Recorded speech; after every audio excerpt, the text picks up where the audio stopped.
Hello guys, and welcome to part 2 of What If Naruto Was an Uzumaki. Before we get started, if you can please help me with the algorithm and leave a like, that would be greatly appreciated. And while you're at that, you can also subscribe. It's free and you can change your mind later. Anyway, let's get on with the video. Now, before I start this, I just want to give a little recap or reminder of what happened last part. So pretty much, we just established that Naruto was way better friends with Choji and Shikamaru, and he learned a jutsu called the Wind Bullet. Now, I want to explain a little bit further why I gave him the Wind Bullet. And that is because, well, Wind Bullet is a very easy jutsu to learn. There's also a bullet type of each element in Naruto, except for Yin and Yang. So I'm pretty confident that Naruto would learn this pretty easily because, well, it's not that hard to learn. In Naruto terms, of course. And I want to be honest, other than that, not much changed. Someone has a better understanding of chakra, but a lot of stuff that happened in canon Naruto kind of happened here. But trust me, this is where the timelines start to diverge. We left off with them starting to head toward the land of waves, and Zabuza just threw his sword and Kakashi yelled, "Everybody, get down!" So like any good storyteller, that's where we'll pick up. As Zabuza's sword would be thrown, Team 7 would take cover. They would all jump down to the ground. Zabuza, last time I will say this, would jump onto his sword like he did in canon. Kakashi would recognize him, and Zabuza and Kakashi would have their little dialogue. Kakashi would pull out his Sharingan, and Sasuke would be surprised like he was before. The young members of Team 7 would gather around Tazuna to protect him, and Kakashi and Zabuza would have their little fight. Zabuza would jump in the water and then use the Hidden Mist Jutsu. With that, Zabuza would flicker in between all of the young members of Team 7 and Tazuna, but Kakashi would be one step ahead and would have seemed to stab Zabuza in the back. Of course, that Zabuza was just a water clone, and Zabuza would seem to slash Kakashi. But Kakashi would pull the same trick that Zabuza pulled on him and would seem to have him captured with a kunai on Zabuza's neck. And then Zabuza and Kakashi would get into their fight. But like in canon, Zabuza would outsmart Kakashi and would get him in a water prison jutsu. Then Zabuza would make his water clone and would ram into Naruto, knocking him down. While Kakashi yelled at them to get out of there, Naruto would have his internal dialogue and thinking to himself how he would never run away. He would tell Sasuke that he has a plan. And then Sasuke and Naruto would both stand up to Zabuza. Zabuza would body them during the first half. While this was happening, Naruto would pull out his Shadow Clone Jutsu and would try to take Zabuza down. But we know what happens here. Zabuza would be able to body all of them without effort. With that, Sasuke would throw his Demon Wind Shuriken, and Naruto would use what I think was the transformation jutsu to be the shadow of the shuriken. But Zabuza would catch the shuriken, and the shuriken shadow would still go, to much of Zabuza's surprise. And as we know, Naruto would be that shadow. But this is where things take a turn. Because Naruto learned the Wind Bullet, he would be more reliant on that than a kunai. With how fast Naruto was moving, he would try to shoot the Wind Bullet, but on accident, he would miss. Well, not entirely. He hit the back of Zabuza's leg, but that still didn't break Kakashi free from the water prison. Everybody would be shocked, and Sasuke would be a lot more frightened. Sakura would have the same reaction too, and Naruto would be in the lake, because at this point he didn't know how to walk on water yet. With that, Zabuza would still be standing there with Kakashi in a water prison, and Sasuke had to deal with the one water clone alone. Sasuke would be trembling in fear as he was face to face with the water clone all by himself. Sakura would look in terror, and Tazuna would just be shocked, not knowing what to do. With that, the water clone of Zabuza would go for a side slash.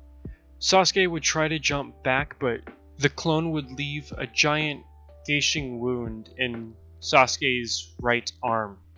The slash would be near his shoulder and there would be lots of blood pouring out. But there was somebody who came in clutch at that moment. Right now, Sakura would start to feel, ironically, useless. And at that moment that the clone went for a strike, Sakura would chuck a kunai at the real Zabuza. Because the water clone Zabuza was distracted, he couldn't do anything, and the real Zabuza was more focused on the kid that was trying to swim behind him. And with that, Sakura's kunai would actually stab Zabuza's hand. This time, Zabuza's hand would be bleeding and he would let go of the water prison. At this point, Zabuza would be baffled. He has a kid behind him that's trying to swim to safety, and he has another kid that just stabbed his hand with the kunai. This time, instead of getting ready to throw the shuriken that he caught at Naruto, he would try to throw it at Sakura. But Kakashi would stop before he was able to throw it, and then they would have their little water dragon jutsu duel. But this time, Zabuza would be slower to do so because he has a gashing wound on his hand. And before Zabuza was even able to get his water dragon jutsu out, Kakashi would somehow get his out first. And this would have Zabuza almost as terrified as he was in canon, if not more. But as soon as Kakashi's water dragon jutsu started heading towards Zabuza, Zabuza was just barely able to get his up just to defend him a bit. Zabuza would then be slammed into a tree, and then out of nowhere 2 needles would be thrown at his neck. Now we knew it was Haku, but Haku would appear and make his little appearance and then take him away. As we know, they would just think it was a member of the Ninja Hunter Corps. Now after the battle, it'd be a lot different. They would rush to get Sasuke towards the town that Tazuna resided in. Kakashi would pick Sasuke up and would start rushing there after asking Tazuna where the town was. Kakashi would ask Sakura and Naruto to protect Tazuna as Tazuna leads them to the town that they're supposed to head towards. And they would eventually get there. When they got to the house, Tazuna's daughter would start to treat Sasuke. Naruto would feel really bad how he let his friend down. And Sakura just did not know how to feel about the whole thing. After this, Kakashi would teach only Naruto and Sakura about walking up the tree. Sasuke had to stay indoors to get better. The only thing that would change here is that because Naruto had a little more of an understanding about chakra, he would be able to get this down a little bit better. With that, he would be able to learn how to walk up the wall, but would try to practice on his wind bullet more. He felt so ashamed and so embarrassed about how he failed his friend that he wanted to practice on it more. And from then on, most of what would happen would be that Naruto and Sakura would both take turns helping Tazuna's daughter help Sasuke recover. While Naruto would be training, Sakura would be helping Sasuke, and while Naruto was helping take care of Sasuke, Sakura would be helping out Tazuna. Most of Team 7 didn't get that much sleep besides Kakashi, because Sasuke would be groaning and moaning in pain. I mean, for heaven's sake, his arm almost got chopped off. Now we'll just skip all the fluff and we'll just get straight to the next fight. The day before, Haku and Naruto would talk to each other as they did in canon. This time, Sasuke would not be with them though. And Naruto wouldn't be able to sleep in because, like I said, nobody would be able to sleep with how Sasuke was making noise during the night. When the water clones came and surrounded them, Kakashi would be the one that would have to handle them. Sakura would back up and do the same job as she did last time, protecting Tazuna. Naruto's face would be a lot more meaner than usual. He wanted to get back at that Zabuza guy for hurting Sasuke. He also wanted to prove that he wasn't as much as a mess up that everybody was making him out to be. Because after he failed the first time, Kakashi and even Sasuke gave Naruto a hard time. But Haku would dash at Naruto, and Naruto would just have enough time to block Haku's first attack. Now during this time, two of Gato's men would take Tazuna's grandchild as hostage.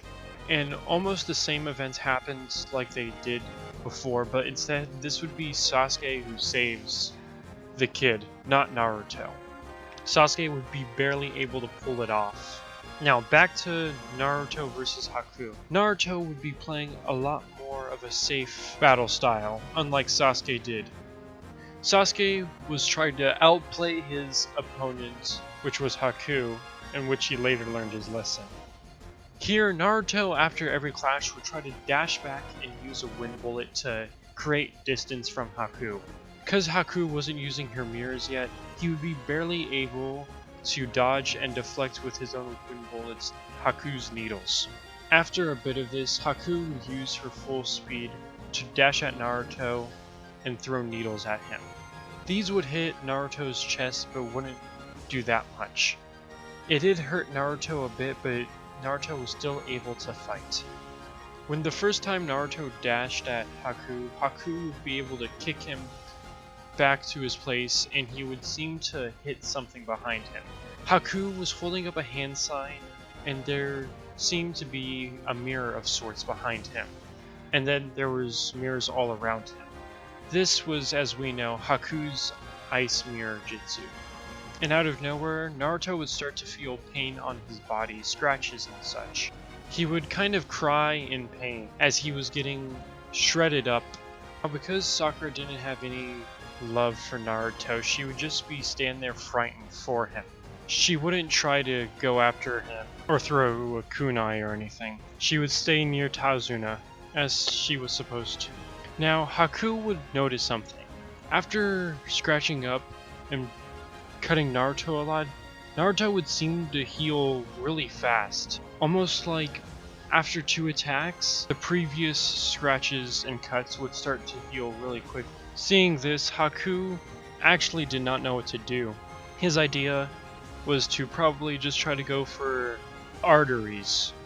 While thinking of this, Haku would just continue shredding up Naruto as Naruto would somewhat continue to heal. But Naruto would still feel the pain. In Naruto's mind, he doesn't really know about how he heals. And because of all of the stress of fighting, he's still in the mindset that he's getting shredded by Haku, not realizing how he's healing. Here, at this moment, he would realize that he made a promise to himself. A promise that he won't run away and he won't have anybody save him. But to him, it felt so hopeless. And with that, Naruto would start to grow angry and sad at the same time, balled up. Haku would continue to attack and cut his back. With the position Naruto was in, Haku really couldn't get in on him. Many needles would stick on Naruto and those would be the ones that really hurt him. In this position, he would keep on repeating to himself the promise that he made. He would continually say how he was never going to run away. And when that happened, green-looking chains would form around him, somewhat protecting him. Haku, moving too fast to stop, would dash right into one, and the chains that were around Naruto would wrap around Haku. This surprised Haku a lot, and this also surprised Zabuza, and Naruto would somewhat brawly slam Haku around him, creating dents in the concrete. And like Brawly did, Naruto would just fling Haku towards Zabuza. At the same time that was happening, Sasuke would just barely make it to the scene. He would have watched the ending part when Naruto got his chains, watching his friend somewhat in trouble. He'd also watched Kakashi and Zabuza fight, which somewhat angered him. Watching his friends fight and him not being able to do anything about it frustrated him to the max. He did not know what to do. There was nothing that he could do. and this time he would awaken his One Tomoe Sharingan from frustration. Now, I know some of you guys might not agree with that, but allow me to explain. The Sharingan is only awakened when you have a strong emotion towards something, whether it be determination, anger, or even happiness.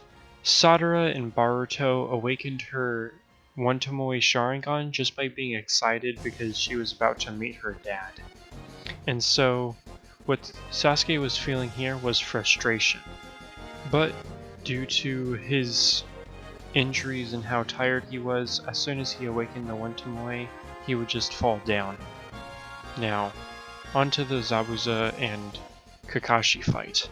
Now, I know I said I wouldn't say this too much, but I'm gonna have to say it again.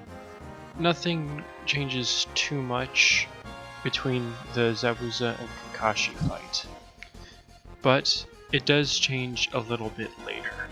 When Zabuza seemingly disappears again, instead of appearing behind Tizuna, he would actually appear right in front of Sakura. This is because he has a bit of angst against Sakura because Sakura was the one who stabbed his hand with a kunai. Zabuza would not hold any swing and would try to swing as much as he could towards Sakura and Tazuna. With that, Kakashi would just be able to barely make it in time to block, kinda push Zabuza back before the full swing came in effect. His chest would still be cut and he would summon the dogs to pin him down. Kakashi would use his Chidori and would charge towards Zabuza, but at that point in time, Haku wouldn't be able to really protect him. This time, as soon as Kakashi started to charge his Chidori, that's when Naruto wrapped Haku in the chains and was slamming Haku around. And at the same moment that Kakashi stabbed Zabuza, Haku was flung towards them. With Zabuza's hole in his chest, the last thing he saw was his student laying at his feet, watching him die. Haku would be devastated, not knowing what to do.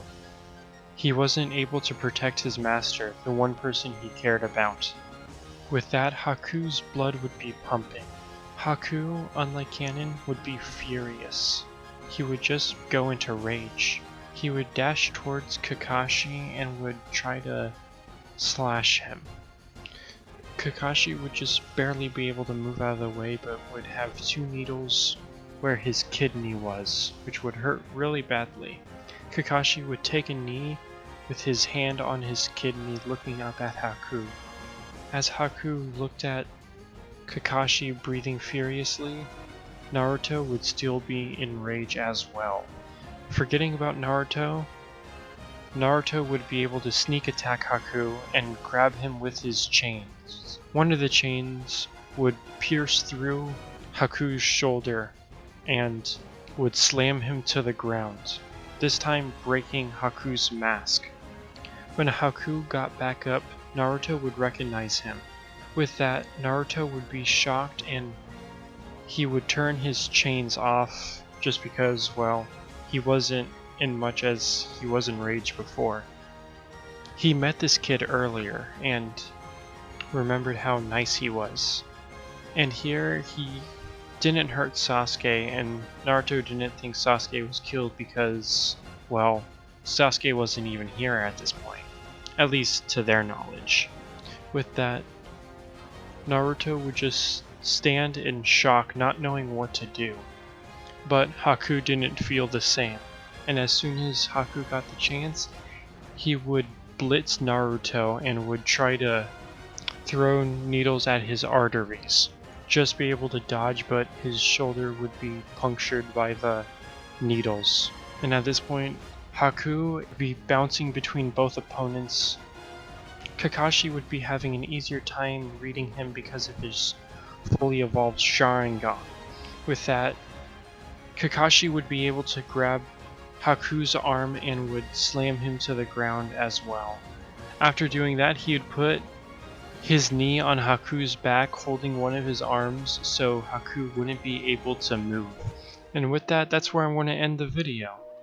This became a lot longer than I thought, and I'm really proud of this part. I was planning on doing the tuning exams in this part as well, but we've already gotten to 20 minutes. If you have any recommendations, please leave them in the comments below, because I do actually read those. Also, I would like to give a quick thank you to Wuce for helping me make some of these choices in this What If, and Toxic Anime for the art in the thumbnail. He's on Twitter. Other than that, I'll see you guys next time.